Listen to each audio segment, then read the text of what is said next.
Last week we put together a bike for Jimmy, entirely made out of parts from AliExpress.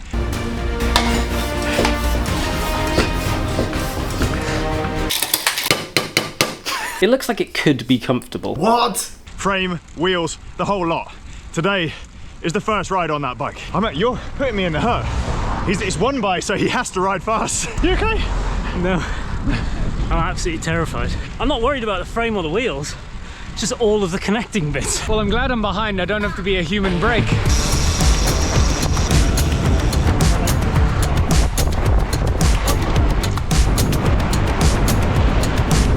Currently doesn't go into the easiest gear. Stop complaining, it was free, Jimmy. The chain line's absolutely bonkers. I'm too scared to get out of the saddle. You can definitely notice how light it is. It fires absolutely terribly. The brakes are weird. The gears are just not quite right, but you definitely notice how light it is. I'm glad we chose the moistest day. Look, my lens has got condensation on it. What the hell? It's not raining, but we're getting wet.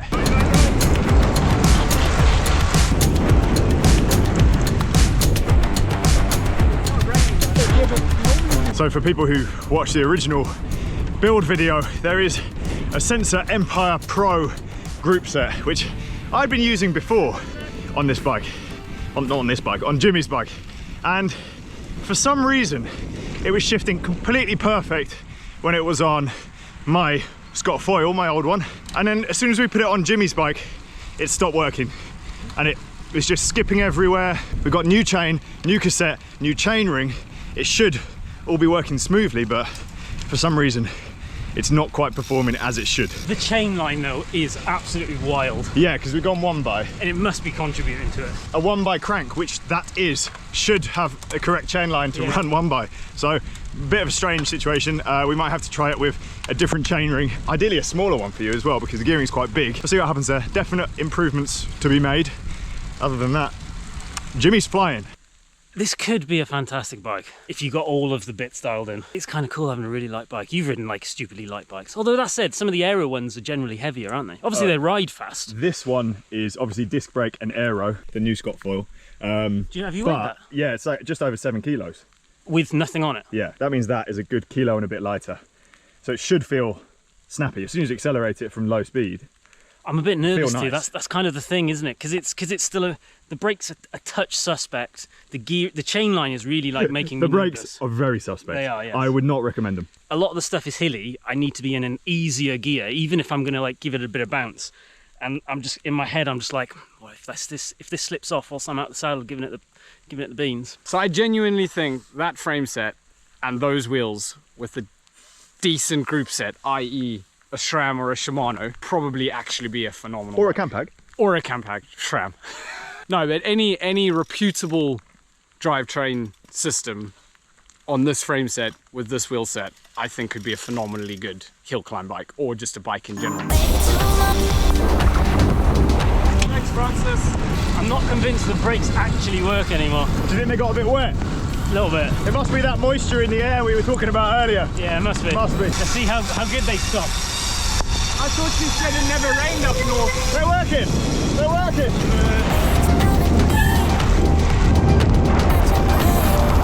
You said to me that Newcastle is in line with London as being one of the driest cities in the UK.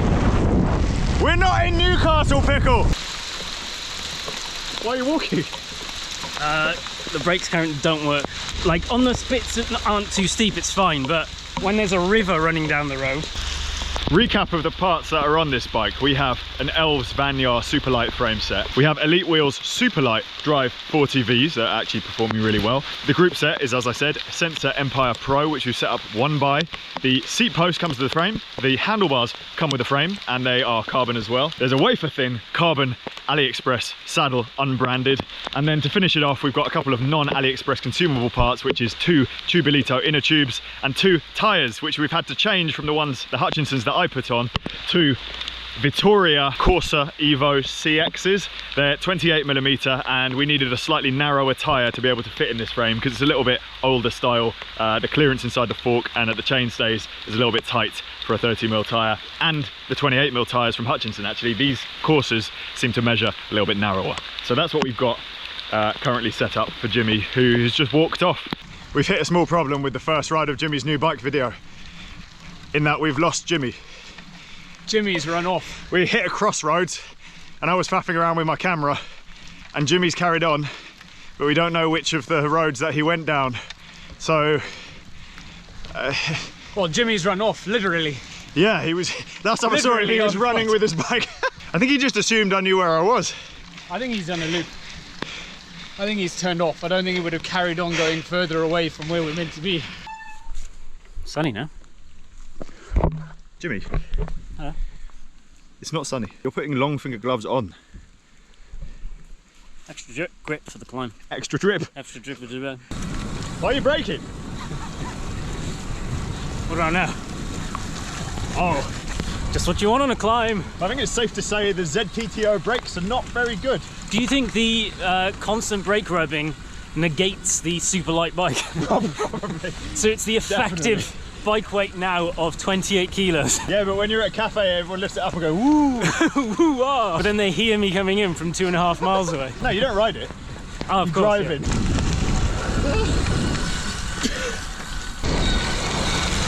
So I did a little bit of research in between building the bike and us doing this ride. And those brakes, the ZTTO ones, have a bit of a reputation for being spongy and difficult to adjust. We've tinkered with them for quite a long time yesterday. There was nothing we could do. They always seem to be rubbing, or they're okay for a little bit, and then they start rubbing again. We have now come to the safety of my kitchen, where it's not raining, so it's a lot more pleasant. It has a lot of potential. It rides well, it's surprisingly comfortable. What pressure did you put in the tyres? 60 PSI. Which isn't low for... I safety tested it before you were going to ride it. Thank you. And you handed me an unsafe bike, thank you. The saddle, I noticed, was a little bit sharp around the edges, which is not surprising based on how it looks. The shape of it is a comfortable saddle. All right, it's not an offensive saddle. At no point was I like, this doesn't work for me. Obviously, saddles are very, personal. The fact it has no padding isn't that big of a deal because I was wearing shorts which have good padding in them. So in terms of comfort, it wasn't uncomfortable. I noticed it more than I noticed my saddle at first, and then very quickly I was distracted by the fact I was going uphill in a hard gear, and then it was raining. There was a point where I was just like, I wonder if I can actually steal this saddle off Francis. I might actually give it a proper go. It doesn't feel like it's going to break or anything, does it? It's pretty solid. Do you think the position of the shifters on the handlebars is too far forwards? Yes. No, Yeah. It's too over. Yeah. They need to come up a bit. They can't. Yeah, because it was at the top of the grip bit, wasn't it? Yeah.